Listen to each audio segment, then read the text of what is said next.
కేరళకు చెందిన నర్సు నిమిష ప్రియకు యోమన్లో పడిన ఉరిశిక్షను ఆపేందుకు ఇప్పుడు భారత్ వద్ద పెద్దగా మార్గాలేమీ మిగల్లేవని కేంద్ర ప్రభుత్వం పేర్కొంది. ఈ మేరకు సుప్రీంకోర్టుకు వెల్లడించింది. ఈ విషయాన్ని అటార్నీ జనరల్ వెంకటరమణి కోర్టుకు తెలియజేశారు. భారత్ యోమన్ల మధ్య దౌత్యపరమైన సంబంధాలు లేవని, కలిగింది ఏమీ లేదని స్పష్టం చేశారు.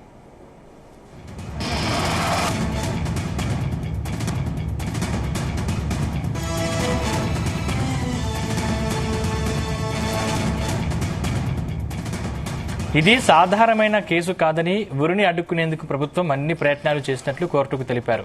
నిమిష ప్రియ మరణశిక్ష అమలును అడ్డుకునేందుకు ఒక్కదారి ఉందని, బాధిత కుటుంబానికి బ్లడ్ మనీ రూపంలో ఆర్థిక సాయం అందిస్తే శిక్ష తప్పే అవకాశం ఉందని అభిప్రాయపడ్డారు. బ్లడ్ మనీ బాధిత కుటుంబానికి 8.6 కోట్ల రూపాయలు సమర్పించాలని, అది వారి వ్యక్తిగత అంశమని పేర్కొన్నారు. కానీ ప్రభుత్వానికి కూడా తన విధానంలో కొన్ని పరిమితులు ఉంటాయని అటార్నీ జనరల్ కోర్టులో తెలిపారు.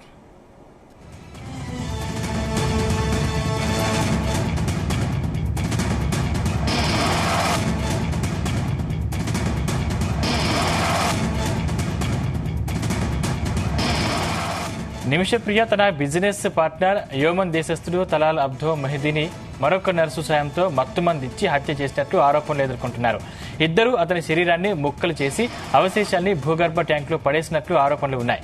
ఈ ఆరోపణలపై కోర్టులో ఆమె సవాల్ చేసింది. కానీ కోర్టు ఆమె అప్పీళ్లు తోసిపుచ్చింది. ప్రస్తుతం ఆమె సనా సెంట్రల్ జైల్లో ఉంది. మంగళవారం ఉరికంబం ఎక్కనున్నారు.